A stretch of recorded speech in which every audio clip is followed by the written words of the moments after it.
I'm Andrew LeDuc, aka Mr. Mallard, and this is Divots and Pivots.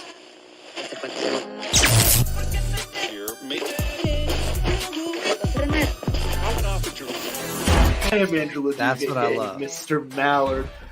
Join me as always, Mr. Chief of Morale himself, Bud Copeland. Bud, how are you this evening before we get So the point being is, good golfers are a fucking dime a dozen, and we saw it in full swing that the line of demarcation between. Are you ready, Bud? Are you ready for the players? Are you ready to make money? Are you ready to try to beat me? I didn't do my homework this week.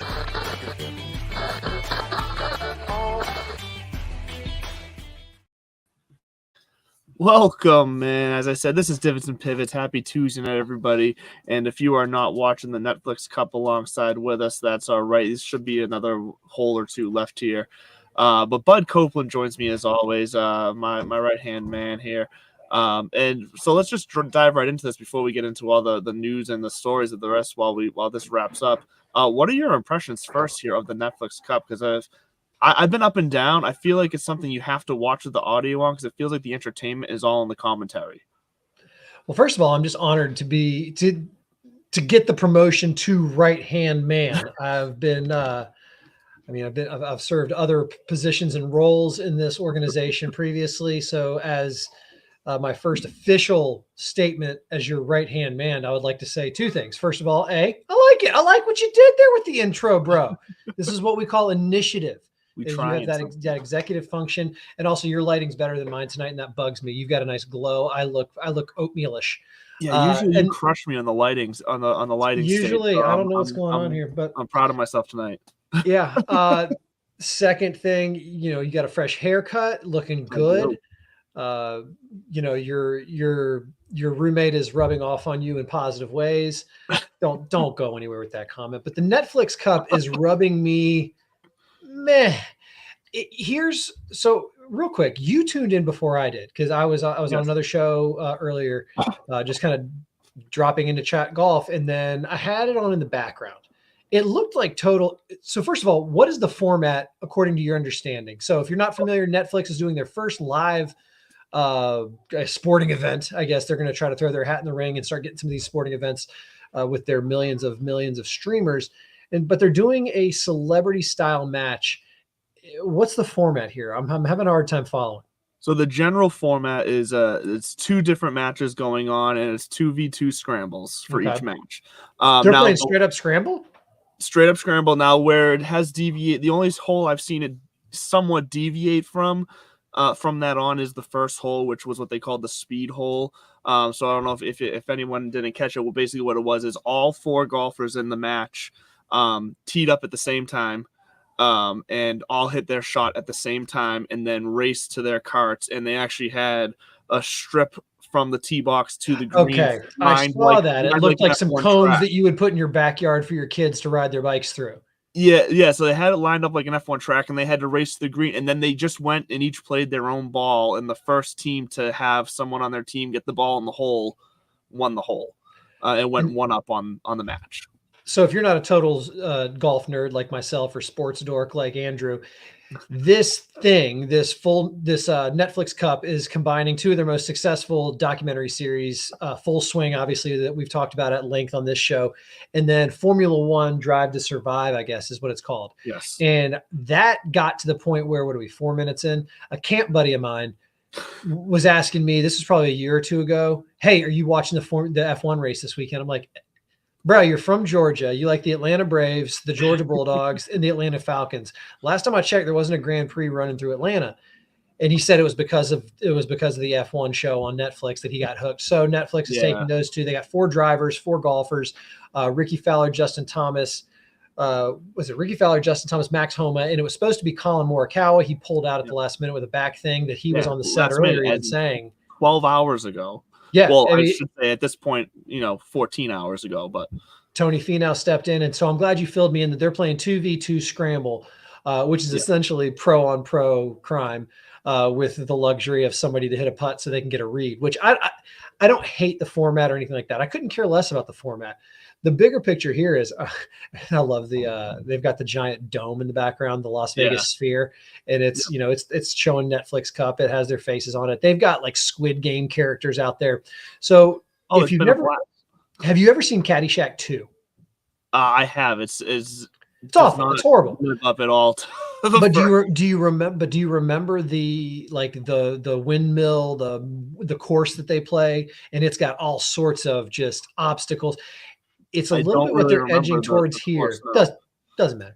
It's really what they're edging towards here, in that we're grasping for anything, but that's because there's eyeballs. Golf is it's accessible in a way that it never has been before. In an era of inclusivity, accessibility is king, and the only sport that's more accessible right now than golf seemingly is pickleball, where literally everybody is playing pickleball and there's just courts popping up everywhere. Golf, you actually have to get to a facility and everything, but it's becoming more popular. It's becoming more accessible. And back to that exclusivity versus inclusivity. And I'm not trying to get all, soft here, but the point is, the more we can connect with the sport, the more popular it's becoming. Golf has always been, it's always been about trying to go out and socialize and, get better. People don't even care about getting better anymore. It's the experience. It's the buddies trip. It's the girls, the girls night, on Thursday with their league. It's the co-ed Friday night wine and dines. It's all of these things that are coming around with the sport. It's podcasts like ours. It's trying to fill a space of anybody can do it. And with programs like the First Tee, with more emphasis being placed on intercity golf courses, I just saw a story about the San Francisco and the Golden Gate Park trying to do a 9-hole par 3 style course. Yeah. Golf is it. I mean, golf is throwing their hat in the ring to say, like, you don't have to belong to a country club. You don't even have to have money. A lot of these places you can go up and rent the clubs, and just go out and have a good time, because playing has become the goal now. Getting out has become the goal, and it's no longer shameful to carry. I mean, people brag about their handicaps now because it's like, that's right, I'm a 20. You better pony up, buddy. Well, most people don't even understand what that means when people say that. But it's great that you mentioned this, because they do have a handful of celebrities there tonight who do seem to be pushing that, inclusive nature. Mark Wahlberg is there. I mean, he lives in Vegas, but him and his daughter are there. His daughter, I guess, is a big F1 fan. Lando, I believe, is her driver who's playing tonight. But Mark was being interviewed with Joel and I forget the lady's name who's hosting, about whatever. But he said he's been playing golf with Wyndham Clark a couple times, and he referred to Wyndham Clark as Mr. Municipal. Because obviously Mark Wahlberg grew up playing municipal courses, and Wyndham Clark has a history. So like the pushing of that whole idea of municipal courses being, not like it's not a to be looked down upon. Municipal courses, just get out there and play. It doesn't matter if you're playing a muni. It doesn't matter if you're playing a country club. Just play golf. So it does have that feel about it. The next, I love it. Marshawn Lynch is out here. Burt Kreischer, the animal, is the machine. Sorry, the animal. So you got Beast Mode. You got the machine. Mark Wahlberg, like you said, Mark Wahlberg famously plays golf like every morning. He wakes up at like 2:30 and he gets 18 holes in before, or sometimes 9, but usually 18 holes in before 7 a.m. He flies around the course at Bel Air Country Club when he lived out there, but now that, like you pointed out, I think he's picked up stakes and moved to Vegas as well. I'm sure he's doing it here. Seeing that scene, it's cool, it's fun, it's entertaining. And what I think is they've basically just done another match by Capital One, but with their own spin on it. But we're also seeing what Liv got right and what Liv got wrong. And I'm not trying to go into Liv before the quarter hour, but people saw, like us, we were included.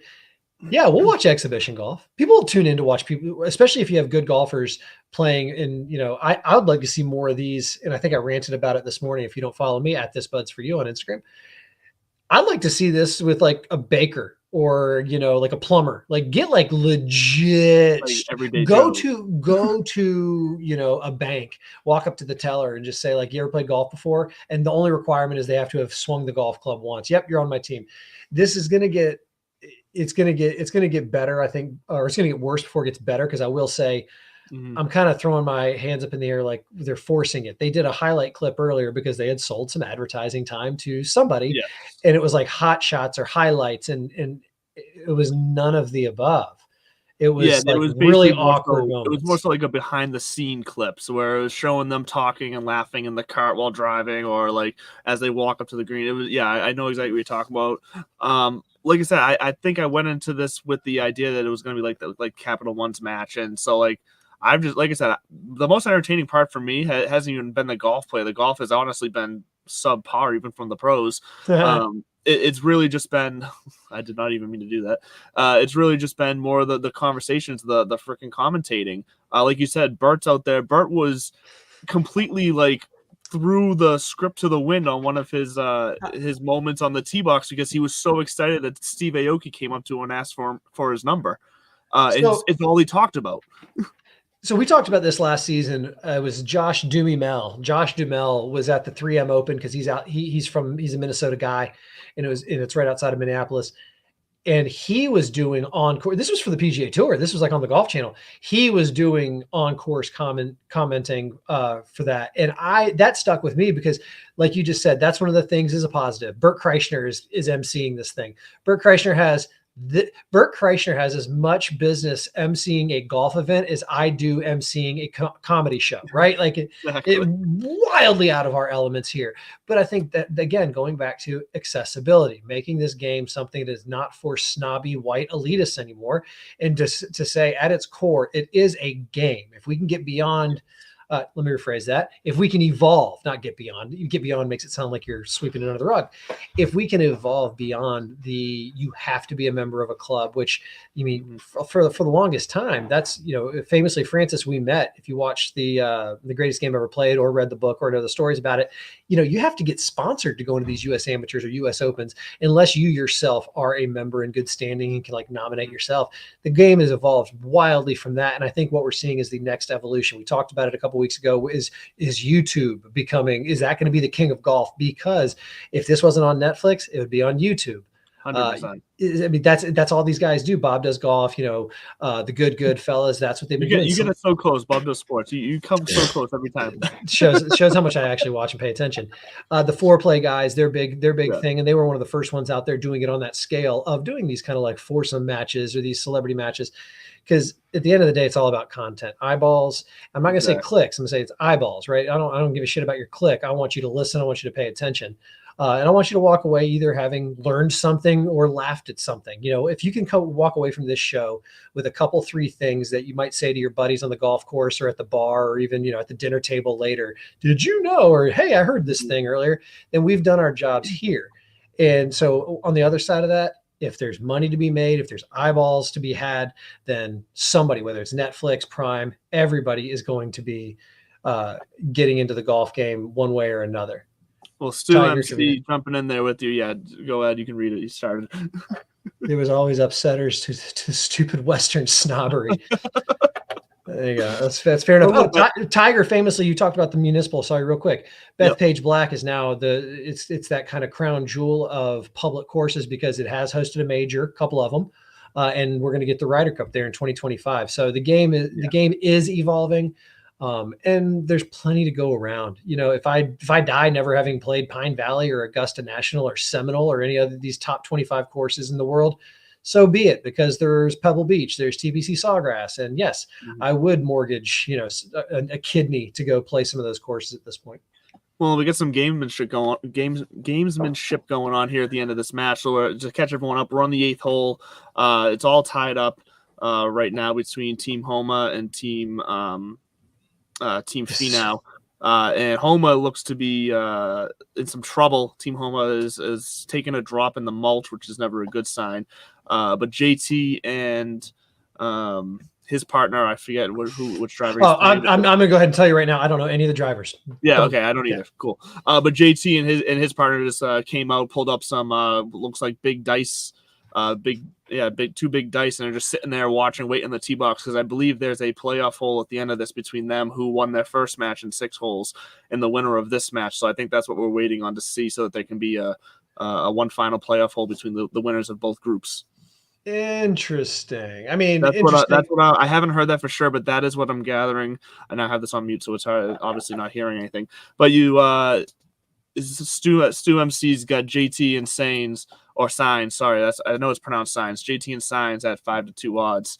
They did roll. I don't even know what 5-2 means, but I will tell you that we're gonna have to get used to this because TGL is around the corner, and yes, I'm excited about it. Like I said, I came 180 once the Frogs had the Boston Common Golf gear out there, and they will start slowly rolling out some more of that stuff. I think after their little fashion show and everything, they wanted to gauge. That was almost like a focus group. What pieces are going to hit comments? Like, what do we want to produce? They probably have some core pieces. But the TGL Atlanta Drive just got their team, and I think it's Billy Horschel, Lucas Glover, Patrick Cantlay, and I'm blanking on the fourth. Shows how much I'm. Somebody look it up. But I'm looking it up. I still think that they are lacking in the marketing department, and I am being a biased homer. I'm a big Frog guy. Everybody knows that. Frog Nation, get up! You're feeling froggy, leap. But the Atlanta Drive has their team now. Oh, JT. Justin Thomas. Good Lord. He missed the captain. Yeah. Because he was the first one, because Colin Morikawa is out in LA. We now know that we have Tiger down in Jupiter with the Jupiter team. And these players are starting to finally kind of land, and we've got the first match coming up.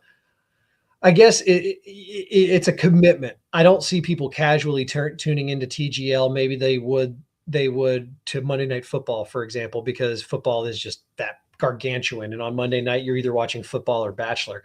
But I do see, I don't see this going away. And so circling back to before we shit on Liv, because I do have some shitting on Liv to do. I'm just kidding. Liv's got something in the works with their relegation/promotion event coming up pretty soon. But something they got right was exhibition golf. And exhibition golf is nothing new. As a matter of fact, before there was a pro tour, all we had was exhibition golf. Walter Hagen, famously big exhibition guy. Bobby Jones, they played exhibitions.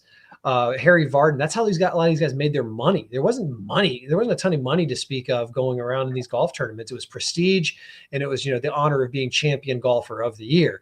But then they would make a ton of money on these side matches, exhibition games. Pro golfers to this day famously go and play money matches because that's how they stay sharp. They can't feel pressure unless there's something monetarily attached to it, the way that you and I would feel pressure over a 6-footer just to talk shit about one another the next day. So exhibition golf is nothing new.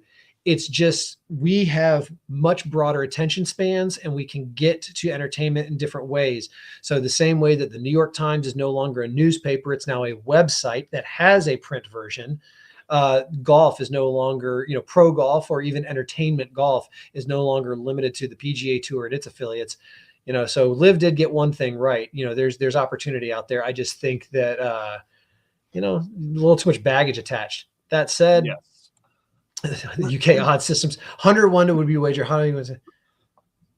Yeah, sure. As long as I'm betting on myself, I don't bet on things that I don't have over, too much input or control. You're good, Stu. I appreciate the explanation. I'm always learning around here. But this next wave of golf and how it's going to evolve, Liv did it. I think there's baggage there, but Cam Smith came out recently, and I'm super excited to see what happens with these agreements. You ready to pivot into some Liv PGA stuff? Yeah, because you want to touch the Liv or PGA side, because both have come up with some announcements this week, and most of it are things that we kind of thought was going to come a year ago. We were talking about the potential of how this would play out in some ways. Well, dealer's choice. You're the host. Pick one. Pick one first. There's more to talk about with Liv, so we'll just quickly brush through the PGA here, announcing that once this new corporation is fully formed and agreed upon, PGA members will have an equity stake in that corporation, and that's something that we definitely touched on and deliberated about back months ago when all this was coming. So no surprise there. I think it is just the future of it is. We talked future of golf. We talked about this when Lionel Messi signed his deal in Inter Miami, because it's the same thing. He got all these add-ons to his contract to sign down there that included an ownership stake and all these other stakes and other things. So it seems to be the natural progression of the business side of golf these days. Beyonce said it. Pay me in equity. Pay me, just dropping Beyonce. The PGA Tour, that was actually not the announcement that I thought you were talking about. I thought you were talking about some of the boring stuff that came out of the PGA Tour policy board today. I did not see that. That's kind of news to me. But like you said, because I don't even know the boring stuff that you're talking about then. So enlighten us on the boring stuff. We've been anticipating that though, because that was, they announced that when they talked about the merger anyway, that was going to be part of the deal, was a little bit of equity, a little bit of, something else besides a paycheck, because you're trying to attract the top guys who, as John Rahm, Rory, and these guys said it, you do get to a point where there's not a whole lot of difference between 300 million and 100 million. Like in a sense, some of those guys get to a point where it's not going to affect them. They're not going out to buy Twitter or invest in soccer teams like JT. So, but the stuff I was talking about was boring. The PGA Tour Policy Board met. That's the group that Tiger just got a seat on recently. He's now the kind of the player rep, or the sixth player rep. Jay Moynihan came out afterwards and basically said, okay, we're still working with the PIF. That's still in the works. However, there are other suitors. We talked about, I think it was Endeavor Entertainment, which is it was the inspiration for Entourage on HBO. Their offer to kind of get in business and be a partner was turned down. Or they announced that the PGA Tour just turned them down. The PGA Tour just said, we're still talking to people. Fenway Group said that they're having conversations. That was acknowledged on the other side. And obviously we know what's going on with the PIF. Well, at least we know that they're talking about creating this new entity. Again, not necessarily a merger, but creating a new entity. Yeah. And it sounds to me like there's a PGA Tour might be softening the grounds for negotiations not working out. Like, why are you talking about these other groups and that we're having conversations and that all doors are still kind of open? Mm-hmm. I could be reading too much into it. They could be talking beyond it, saying, well, the merger's done. We've agreed. We're making this happen. What we're talking about now is the second wave of money. Does anybody else want to come and get a piece of this?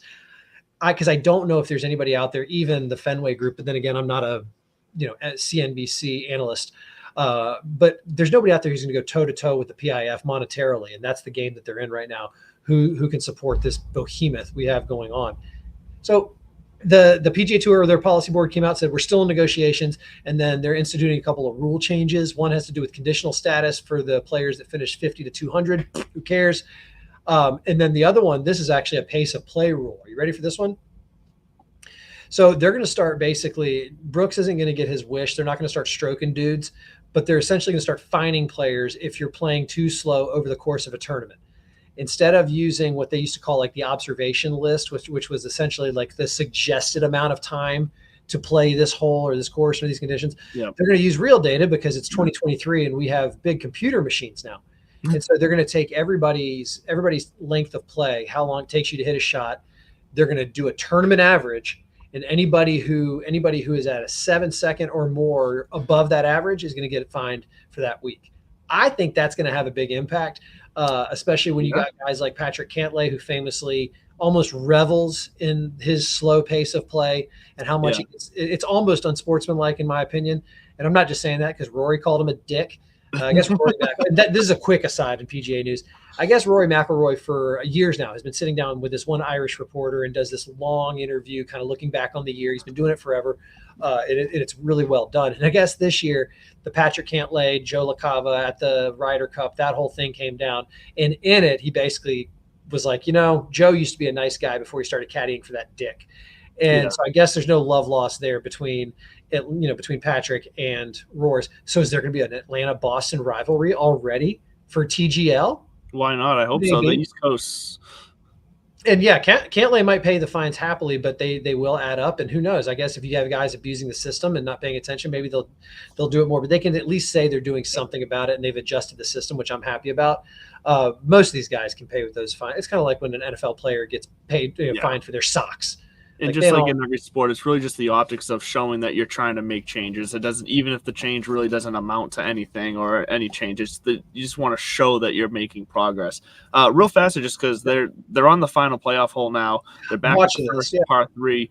They just each team just rolled a dice down the hill. Highest number of the dice gets to pick the order of tee off here, and what this playoff hole is going to come down to a closest to the pin contest from the tee box here. So I don't know which team it was that just rolled that. JT's partner just went long and left. Oh, I missed a complete swing then. Unless you're ahead of me, I think I might be. With streaming nowadays, you can be anywhere from like a minute and a half ahead of people. depending on your speed. But yeah, I you think might that's be kind ahead of cool. of me. Yeah, You're because going this to is see a lot. Gasly is who I'm seeing on right now, so I think that's JT's partner. Yes, and now Finau's up, so I guess I'm a little bit ahead. Yeah, But you're a little this is ahead of me then. this is Yes, kind of cool. You're going to see this. but You're hey, gonna see this stuff showing up in like bro tournaments or bro trips, like golf trips. I think this is kind of fun. Not just the dice thing, the whole format. That's a shame that Gasly was a little long because he put that on the perfect line. That thing bounced right over the hole basically and just went a little bit back off the green. But hey, look, like I said, this is interesting because you go into it with expecting exactly what it is, that it's just fun to watch some sort of entertaining golf in the midst of what is, widely considered to be like the quote unquote dead zone of the golf season, even though you and I both disagree with that because, as we'll talk about a little bit later, we've had some significant wins just this past weekend. So we'll get to that, but it's still, we haven't really been focused on watching golf now for weeks. So to have something to tune into on a random Tuesday night like this is awesome, and that's why I'm looking forward to the TGL come January because we're going to get that on Tuesday nights again. Something just a different night of the week where we have something to watch. And I think you might see TGL if it has success in the spring. I could see them coming out for a fall swing as well, because next year, 2024, officially the PGA Tour is going back to a calendar year. No more of this wraparound season stuff. The aforementioned tournaments that you referenced that we've had a couple of big wins recently are emotional wins. And yeah, we'll get into Mr. Villegas and Rory and Max and all that kind of stuff coming up in a couple minutes. But they're going back to a calendar season for now. I don't see them changing that just because of the LIV PIF new entity. I think calendar season is clean. It's easy for people to understand. And you go January, you go right up until the end of the summer. You don't mess with the NFL. And then you do. This is what we're going to get in the fall. We're going to get TGL. We're going to get more of these exhibition games. And I think it's going to drown out LIV unless LIV tries to maybe focus on the fall. But one of the things Cam Smith came out at a recent Asian Tour event and said, basically somebody was asking him any regrets. And I know we can come on here and talk about, did you see him at the Players? He was at a Muni down the street, blah, blah, blah. He flat out said, no regrets. And it's not just the bags and bags of money that he's got. I didn't think of it this way. He was like, I've never had a normal year in Australia. He's like, I'm an Australian guy. I've never had a winter down there or a summer down there. I've never, and he's like, as Australians, we're naturally kind of travelers. And I love the international travel aspect of this. He's like, I was cooped up in the United States. He goes, it made it convenient and I love my time there. He's like, but no regrets going back. We'll see how quickly he's back on the PGA Tour in a couple of years when LIV loses its luster. Because I also don't see the money going into LIV and its talent. Those purses are not going to maintain. No. They're going to sunset that because the talent is going to go basically towards these signature events. And we got to remember at the end of the day, part of the agreement too, if on paper PIF has 51% of the ownership stake, they still agreed to give 51% of the power and decision-making over to PGA Tour and their entities and their representatives. Not literally 51%, like there's like positions on the board and steps, but for the purposes of illustration, and I used to be a teacher, essentially money might not technically rule, but at the end of the day, when, the guy who's holding the checkbook, do you really want to go against him? So there's going to be those kind of decisions down the road. But in the end, they're all going to be trying to get the best talent back on the PGA Tour where it belongs. I don't see Jay Monahan or Tiger or any of those guys acquiescing and saying, we'll come out and meet you. If this was not an arms race for money, the product doesn't hold a candle to the PGA Tour. So not at all. And real fast, the Netflix Cup did just go final. Team JT put it inside team Tony Finau on the green there, and then promptly did a little go to sleep celebration that what cringy is all whatever. So to wrap this up, my highlight of I will say quickly, my highlight of this event was probably the in the earpiece conversation between Joel Dahman and Max Homa earlier, which obviously they have their little social media jabs back and forth, which I'm almost positive is just all in good fun. I think they just enjoy picking on each other. It's borderline sexual tension. It's great. Exactly. But there was Dahman had a great comment where they're going back and forth, and he said, it was right after the speed hole. He goes, he says to Homa, you look pretty athletic out there running. And he goes, it's impressive because most people think you walk around like a dinosaur. And Homa just goes, aha, real funny, and then just like tuned him out for a quick minute while he kept trying to talk to him. So that was my highlight of the event. Well, I'll say my highlight of the event has been having the Sphere in the background the whole time. That was awesome. I think if you could get, I mean, that real quick before we go to break with Underdog. Apparently, the Sphere was $1 billion over budget with a B, $1 billion over budget, yes.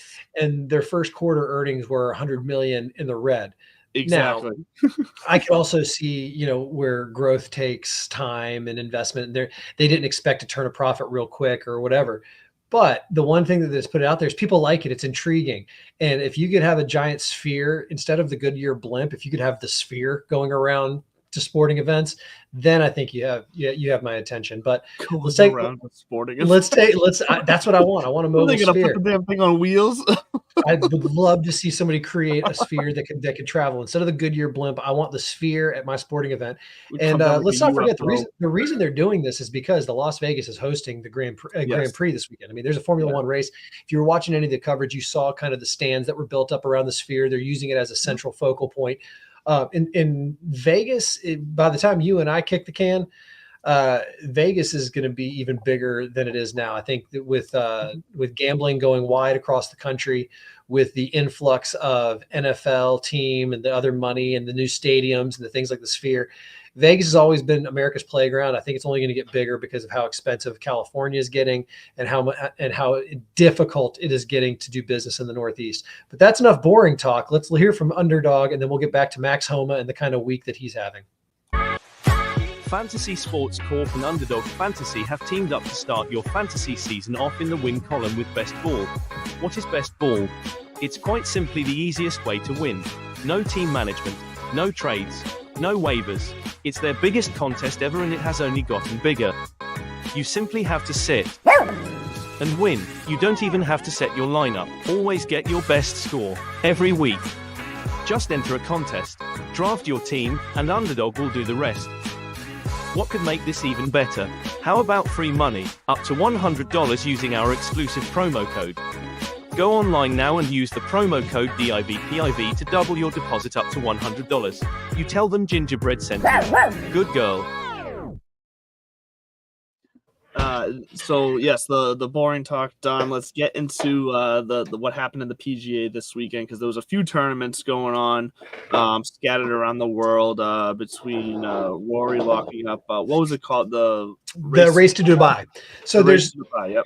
There's an intricate web there. We'll start with the PGA Tour. They wrapped up the Butterfield Bermuda Championship. Correct. And the biggest story coming out of that was Camilo Villegas. And I'm not trying to be appropriating. I was on the Wikipedia page, and apparently there's a whole section about how to pronounce his name. And people don't put enough emphasis on the me. It's Camilo Villegas. And that I've always gotten the Villegas right, but I think I've always quickly shortened up we say Camilo. It's Camilo Villegas. So yes, I know how to do the first name now. Thank you. And it's always learning here.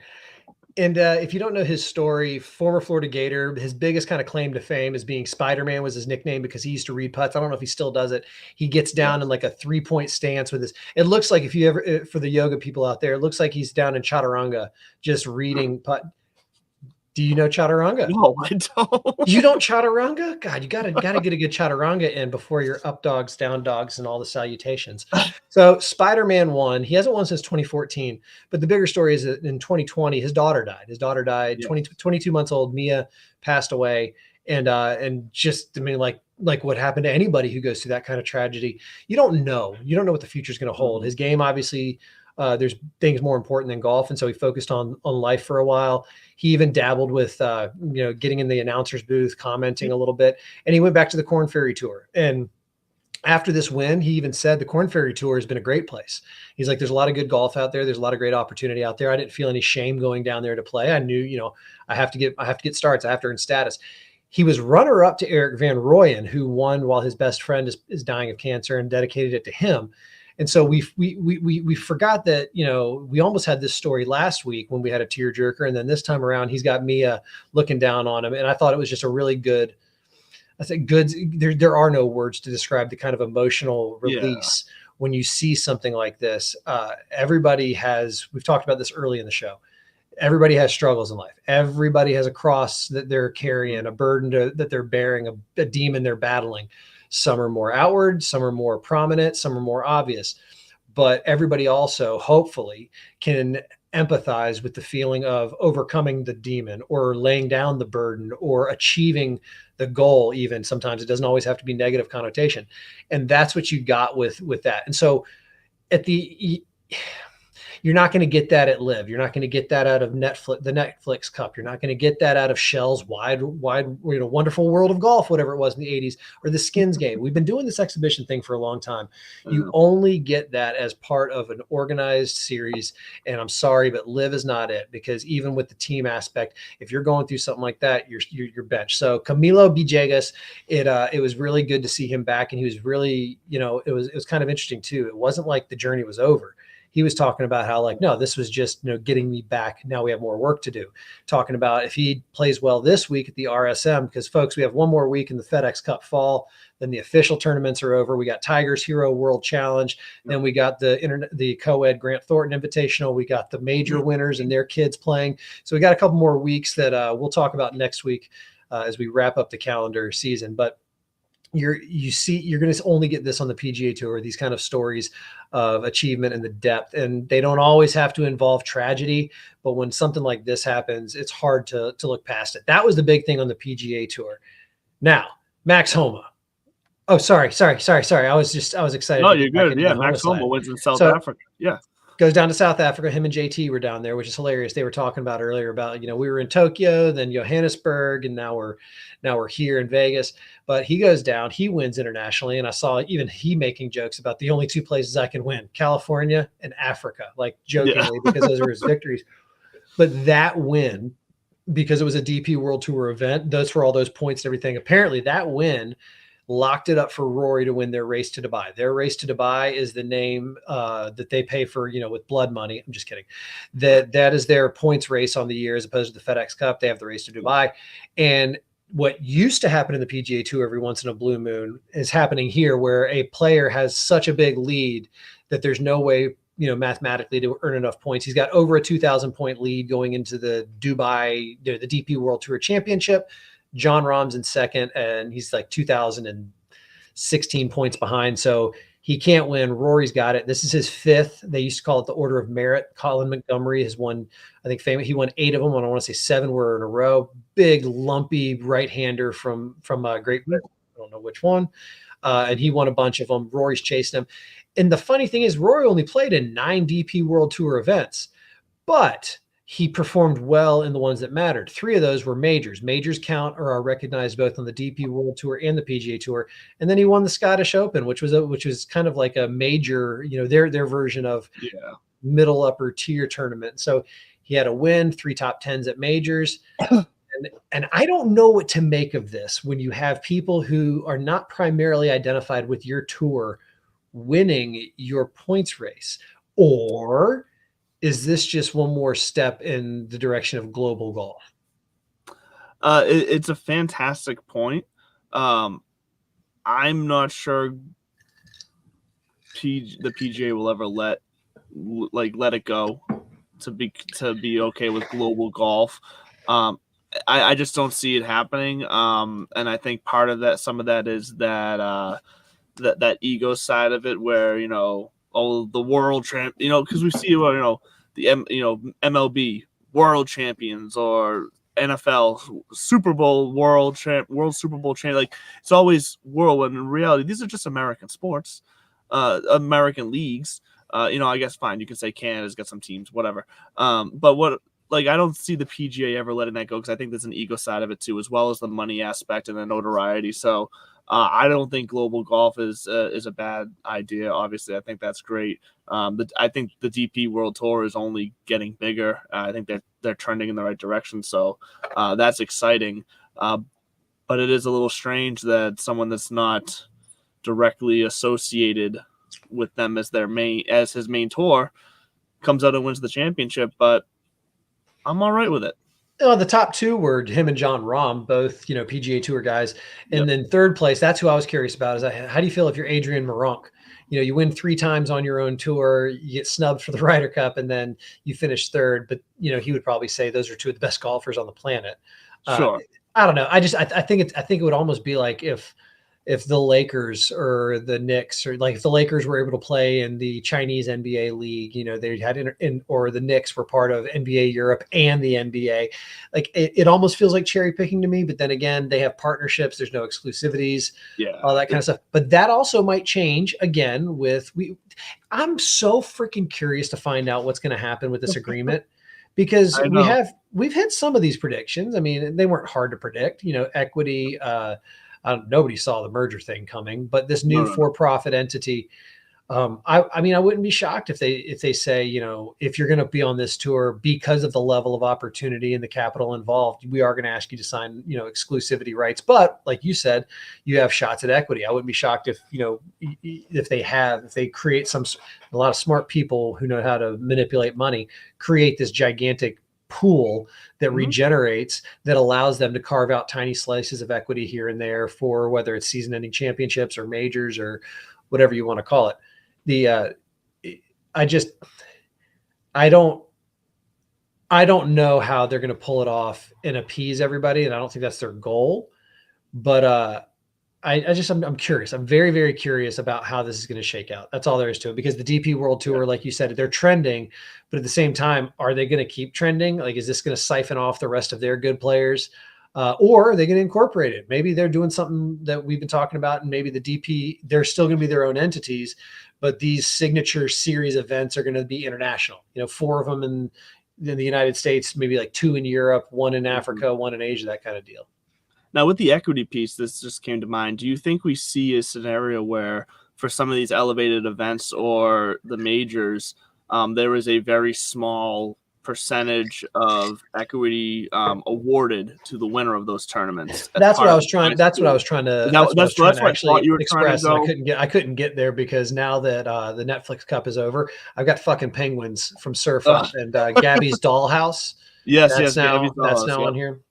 Yeah. So, and by small percentage, I mean, I'm talking like a 0.25%, like, because if they can't be throwing out 1-2% because they'll God no, because you have to think long term. I'm talking about shaving. I'm talking about shaving it even smaller than that. I'm talking about I'm sure small that like just I'm talking about something that I could see that being like a you win.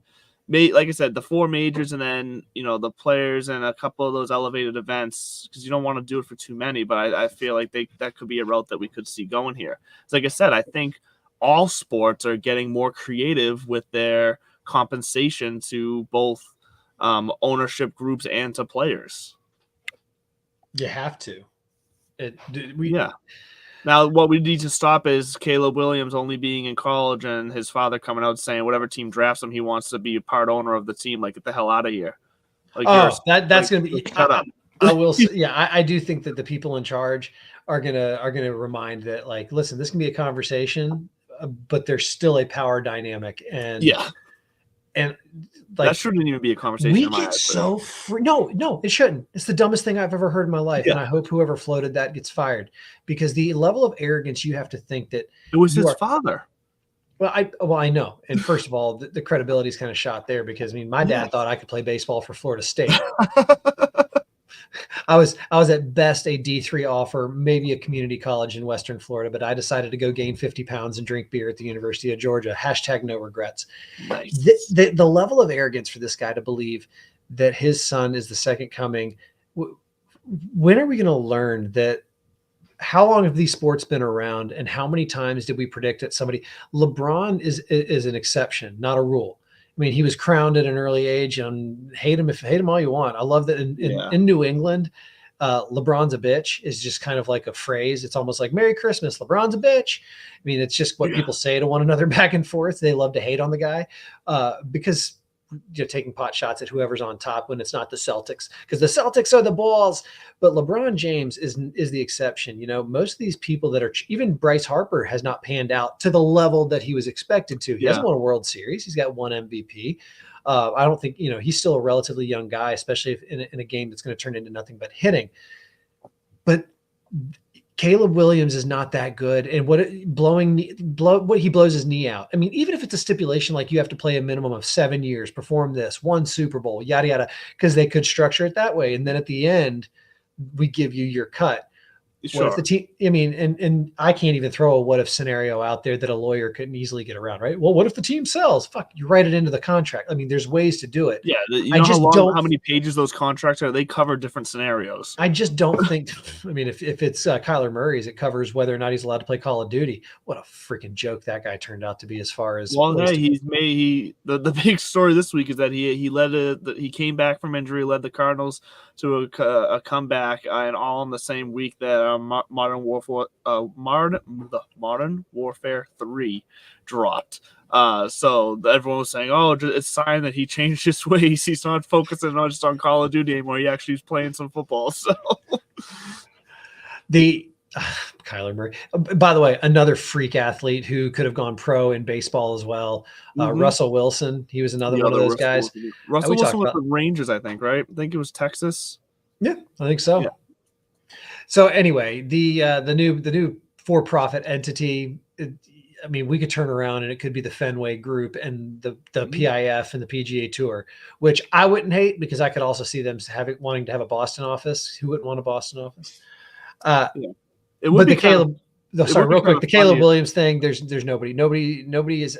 There's Tiger Woods. There's LeBron James. I mean, there's so many that flamed out. Like Todd Marinovich flamed out. You know, Bryce Harper, like I talked about, didn't flame out, but has not delivered at the level. He wasn't the second coming. He hasn't broken records or anything like that in taking this team to titles. Nobody saw Tom Brady coming.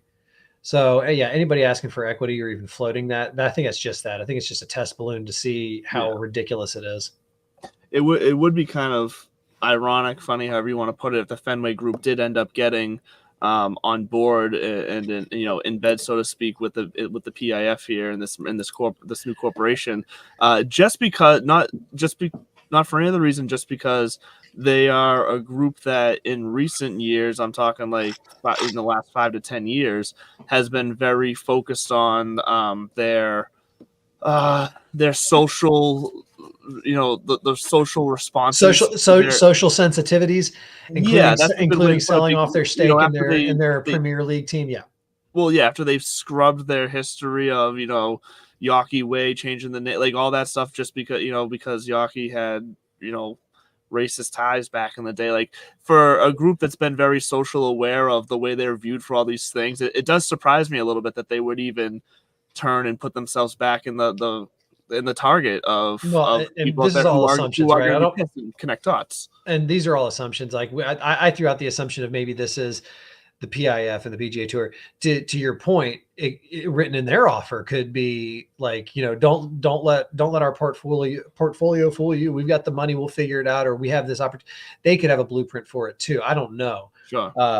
But you're right. They have paid more attention to their sensitivities, especially since presentism is in vogue. Pulling up people's stuff that it's not like. And by the way, full disclosure, not defending anybody's words against anybody. I'm talking about the idea of forcing a team now, changing the name after of the street back to Jersey. Sure, whatever. Yeah. After that, what else you want from us? Like, it's like, I could see John Henry and then be like, what? Okay, we weren't around. We didn't use it. We don't feel that way. We'll change the street sign. Can we move on? So that's also where I could see them being like, you're going to bust my balls over that. We already changed the Yawkey thing. Get over yourself. Like, snowflakes. Yeah, they were banking their brownie points. a little bit. Those championships are only going to last so long. That's why the story in the offseason is going to be just that. It's going to be what the hell is, everybody's waiting for this. We talk about those tournaments. They'll be fun to pay attention to, but quite frankly, I think looking towards not even 2024, but 2025, what's happening on the PGA Tour, what's happening with LIV, and this time next year, are we watching Netflix, golf again, or was this a one and done with them? I'm curious to see how this all pans out. Totally. And speaking of international golf, I know you saw it, so I want to touch on it real fast. Cobra on the tee box. So how close does a Cobra have to get to your tee box before you start running away? This was not in my roommate sent this to me. My roommate sent this to me the other day, and then I got it from like 2 more people. Then I saw it on my own kind of social media feed. And if you don't know what we're talking about, you don't have to search far. Just put it in the old Googler there. Yep. Cobra golf course, and you'll see a video of what is called a Cape Cobra. Now, these things are I'm not a vet, but I did read the article. These things are some of the most venomous on earth, and they are aggressive towards humans. They have that neurotoxin thing. Thing was trying to bite the freaking T marker. Massive. and so there's a video going viral of a video of a tee box, and then just right out of the brush comes this Cape Cobra with its hood out, so it's all puffed up and big. The thing looks thick, and it's moving fast, and it's pivoting around a tee box marker, and then it just starts attacking the shit out of this thing. I mean, we're talking fang, fang, fang, fang, fang, like it's Eric Swalwell's girl. And in the theory, though, that I've seen out there is that if you look in the background, there's a mongoose, and one of the people comments, not that the club's mongoose ain't doing its job. I'm not putting it past the idea that this country club owns some mongoose, because mongoose are the only real predators that these cobras have. So the theory is the cobra was scared, and it got forced out of the brush by the mongoose, and then it was trying to kind of exhibit its strength, and that's why it got all pumped up and started. The same thing, if you think the guy in the corner of the bar is eyeballing you, you might take a bar stool, smash it over the counter, and then stab the dude next to you just so that guy stops eyeballing you. Yeah, that's just puffing up. That's basically what he was doing, but it's still scary as shit. And I mean, I heard one guy, Australians crack me up. They remind me a lot of people I grew up with down in the South, in North Florida, South Georgia, kind of swampy area. You get these folk in Louisiana as well. And the range of reaction, but my favorite was about to have to go grab my shotgun. And I would not put it past. I've seen guys who carry shotguns in their golf bags. It's pretty funny, but they do it basically in case they come across a critter that they want to take care of. Now in Florida, it's not cliche at all to say that golf courses have alligators, because especially in the summertime, they'll find any body of water that they can inhabit. And some of these lakes, especially like where I grew up, it was a development, so there was man-made lakes. They weren't massive or anything, they were just little neighborhood lakes. But we would get alligators, and there was one locally famous anyways, on the 11th hole. There's a long bunker that runs about 150 yards along the left side of the fairway all the way up to the green, and right next to it is a lake, so there would always be a gator sitting there sunning itself in the summer months, really basically anytime it was warm out.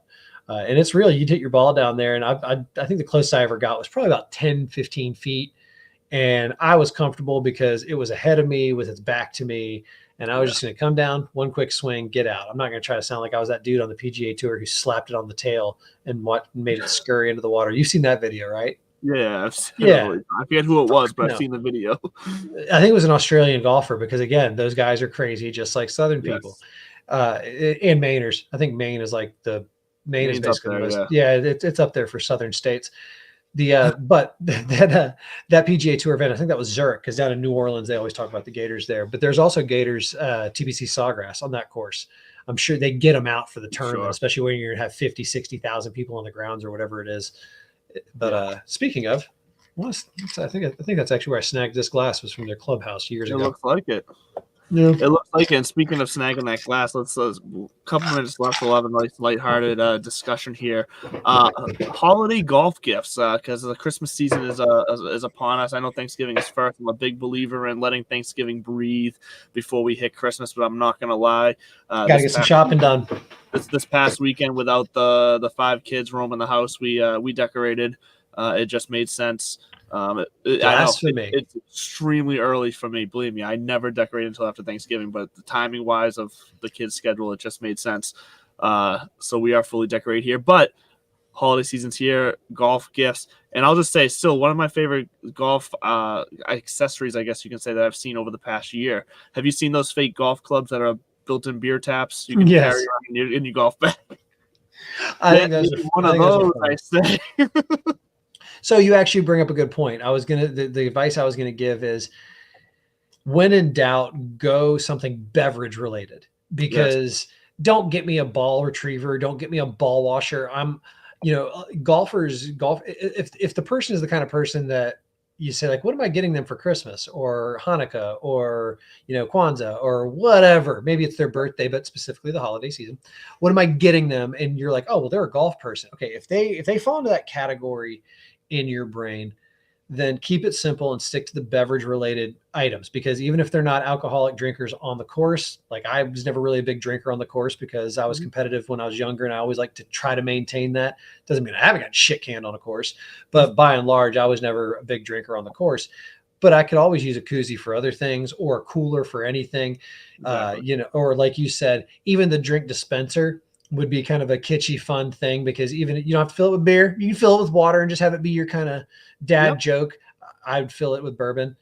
But stick to the beverages. You start trying to outthink yourself, and I guarantee you, I've already got a towel that I use or a couple that I'm familiar with. I was just gonna say the same thing. Don't get them another towel. Don't get them a box of teas, because guess what? We get them like us. We have hundreds of teas just thrown in our golf bag already. Balls, balls I'm cool with as like a grab gift or whatever, because hey, we always need golf balls, so that's fine. Mm-hmm. But if you're looking for something more thought out and personable, then the route you're talking about is the way to go. Yeah. And as far as if you know they wear gear, then whatever gear they wear, it's not hard to see somebody or ask somebody, or if you really want to creep, just next time you're at their house, go into their closet and start looking around. But yeah, the perfect place to get that gear is over at Acorn Hills Clothing Company. We just had Nate on a couple weeks ago. AcornHillsCo.com. What was that? I said acornhillsco.com. I'm actually wearing the carbon copy hoodie right now. It's one of those. It's almost like an Under Armour material. Is that the one you were raving about that you said your wife loves? Yes. When we had Nate on, that's the one you were talking about. Yeah, this is the one that I'm gonna have to order a couple more, and then also their crew neck sweatshirts are great. Yeah, I'm gonna be getting myself one of those and the new quarter zip that they came out with, that greenish one. The green one's solid. Color, yeah. It's a light complement to the kind of robust baby blue one. So beverage material, if you don't know what to get, if you know their style, like if you see I'm wearing a Travis Matthew hat, give me a Travis Matthew hat. Like. Yep. Can't have too many golf hats. I will say that. You can't have too many golf towels. Don't get me another golf towel. Tees. Golfers don't actually buy themselves tees. You're at a country club, you're at a muni, you grab a handful, you find them, you pick them up. Most people I know don't go out and buy tees. It's just a mosh pit. I haven't bought tees since like the first time I've ever played. No, your bag just becomes a mosh pit of all the teas that you pick up over time. So stick to the beverages. And I'll just say the caveat on the balls is if you're going to get them balls, then have one of two goals. If you want them to actually use them, then find out, again, just like the clothing, find out what they use. What they like. It is important. We're creatures of habit. No, it probably doesn't make a difference, but it does up here. So, or the safe bet, if you get someone Pro V1s, it shows them you really love them. Right. Exactly. That would be like showing up to somebody's house with like some Woodford Reserve instead of Jim Beam or Jack Daniels. It's like, well, I know it's not the super top, but I know it's at that level. The Pro V1 is a nice little gesture. Or if you want them to be kind of, if you know they're a sports fan, you see a ball with like the logo of their team on it, it's thoughtful. I would say don't break the bank on those because those aren't going to get used. But it's holiday season. You can't go wrong with golf gifts. Speaking of, real quick, before we go on and wrap this up, did I have Mr. Doral on last week? So you didn't have it on. You sent me a picture of it though, because you said you picked that up from your latest trip to Florida. And I was online earlier, and I was like, "Wait a minute! This thing is basically background. I could probably put this out there and sell it. Some hip college something would give me good coin for this Doral." But I think the old style, like short top hat too, like they short top, flat bill, rope, kind of the rope in the front. Yeah, genuine like plastic in the back that'll cut your head open if you're not careful. But I look forward to next week. We will kind of recap the season, look ahead to next season, talk more about holiday gifts, and see what's happening with Netflix Cup and the fallout and the reactions to that. That's right. You got it. That's going to do it for us here tonight on Divots and Pivots. Once again, I'm Andrew LeDuc, a.k.a. Mr. Mallard. You can catch me here and with Bud every Tuesday night at 8 o'clock here on the Fantasy Sports Corporation. You can also find me every Wednesday night at 9:30 here in the Fantasy Sports Corporation on the Dynasty Hour as well to get your Dynasty Fantasy Football takes in. You can find Bud every single morning on Instagram, on Facebook with his little daily tidbits. I'm blanking on what you actually call them, but they are fantastic. What the hell? At this Bud's for you. That's what you said too. At this Bud's for you. That's going to do it, though. We love you guys. We will see you next week. Hope you enjoyed the FedEx Cup, the Netflix Cup.